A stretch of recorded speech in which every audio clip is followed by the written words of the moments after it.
les informations recueillies.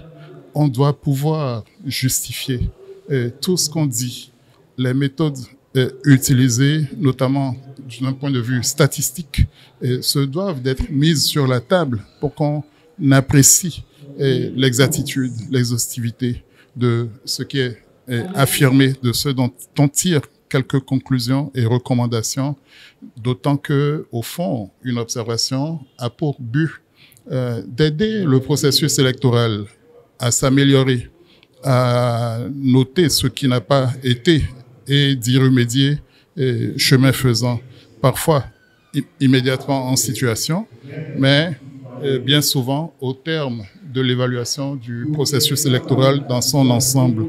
Et pendant qu'on fait ça, il y a quand même les électeurs, il y a les candidats qui sont également des parties prenantes et auxquelles il faut donner confiance par sa crédibilité, par la fiabilité de l'organisation elle-même. Et tant qu'on ne s'impose pas d'être aussi professionnel que ce soit dans l'engagement à observer, tant qu'on ne s'impose pas d'être absolument neutre et même de se prémunir indépendamment, en termes d'indépendance par rapport aux uns aux autres, on manque de crédibilité, on manque même de pouvoir accéder à certaines sources.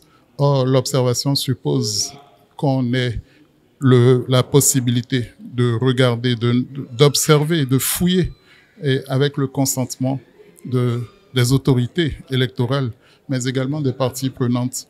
On doit pouvoir aller au contact des candidats, des partis, et pour recueillir leurs propres observations, leurs réserves, leurs inquiétudes, et chemin faisant, et aider les uns les autres, les rassurer, et par sa présence qu'on peut aider, on peut contribuer, voulais-je dire, à réduire les velléités de fraude, de non-application de la loi. Parfois, les irrégularités qu'on relève dans les processus électoraux sont le fait de la méconnaissance, de la non-maîtrise des prescriptions légales.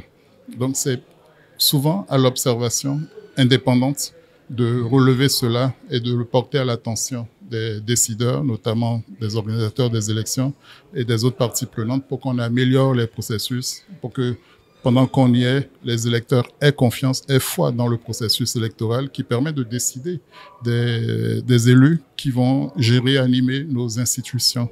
Donc c'est essentiellement ça l'enjeu de l'observation électorale.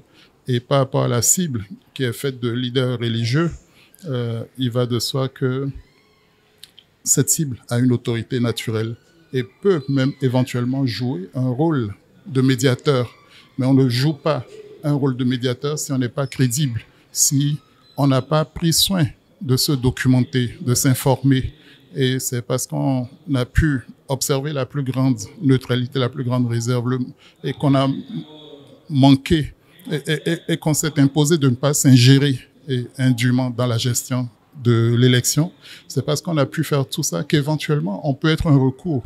Donc ces personnalités religieuses qui sont déjà des leaders communautaires, des leaders au niveau de leur confession, seraient à même de jouer éventuellement un rôle de médiateur.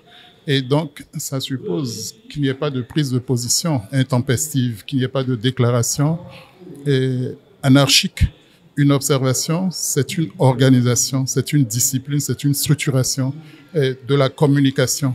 La prise de parole ne se fait pas n'importe comment. Elle doit être documentée, disciplinée, planifiée à travers des outils qu'on appelle généralement les déclarations, les communiqués et les rapports intérimaires.